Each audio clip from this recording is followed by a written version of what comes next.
Assalomu alaykum, hurmatli kuzatuvchilar, hurmatli dehqon akalar. Sizlarga nasoslarimizni tanishtirishda davom etamiz. Bugungi modelimiz yana bir yangi model. Bu ham to'liq nержавейка materialdan ishlangan. Kirchatkalari ham nержавейка bo'lgan suv osti nasosimiz. Bu modelimiz 100 QS 95 35 2 11 modeli. Bu modelimizning suv chiqarish og'zining razmeri 100lik. 100lik razmerda suv chiqaradi. Endi bir narsani aytib o'tib ketmoqchiman. Mana misol bu model bo'yicha o'qisangiz 100likda chiqaradi. 95 kuba 35 metr podyomga ikkita kirchatka 11 kilovatni bildiradi. Endi bu nasosimizning eng yuqori holatlari bor, eng yuqori ko'rsatkichi bor. Misol bu nasosimiz eng yuqori ko'rsatkichda 140 tonnagacha suv chiqarib bera oladi 1 soatda. Minutiga hisoblaganda 2333 litr suvni beradi. Eng yuqori podyomi 55 metr tashkil qiladi. 100likda chiqaradi. Kilovati 11 kilovat, 3600 оборотni tashkil qiladi оборотda. Endi bu nasosimizning eng qiziqarli joyi 28 kiloni tashkil qiladi. Buni bemalol bir kishi ko'tarib, o'rnatib, yana qayta olib foydalanishi mumkin. Bu bir eng afzal tomonlardan biri.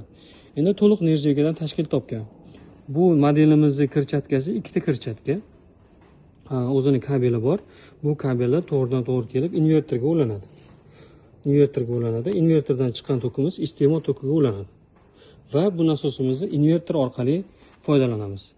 Invertorimizning o'zining tablosi bor, o'zining ko'rsatkichlari bor.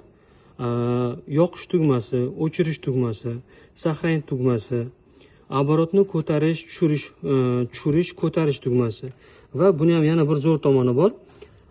Misol uchun nasosni ulab yoqqanimizdan keyin qarasak suv kam chiqayotgan bo'lsa, demak bo'lishi mumkin kirchatka yo'nalishi teskari bo'lib qolgan bo'lishi mumkin.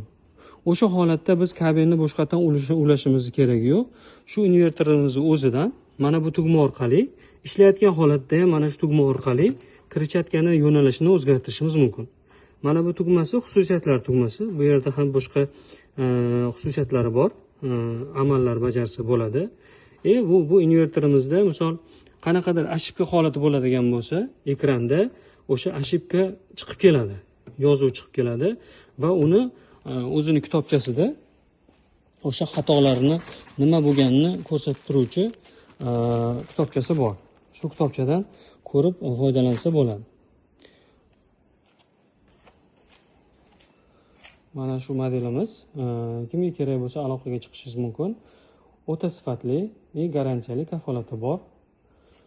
Mana yaqinroq ko'rsatishim mumkin. To'liq nержавейка. Bu suv kirish setkasi,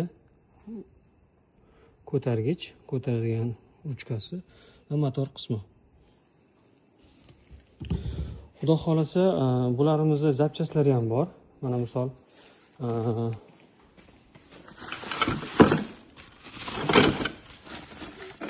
kirchatkalarni ham olib kelganmiz. Mana bu kirchatkasi to'liq nержавейка. Ko'rishingiz mumkin. Aytmoqchi bo'lganim, baribir misol suvni tarkibidagi qumni hisobiga, suvni tarkibini hisobiga bu nержавейка ham baribir yediriladi. Shu yedirilib yaroqsiz holatga kelishi mumkin. O'sha holatda zapchaslarimiz yetarli, xudo xolasa. Zapchaslarni ham qilib beramiz. Videoni to'g'ridan to'g'ri skladdan ombordan oldik. Bizda mana sentrabejniy nasoslarimiz, glubinniy nasoslarimiz va boshqa turdagi mahsulotlarimiz bor. Ular bilan ham birma-bir tanishtirib boramiz. E'tiboringiz uchun rahmat.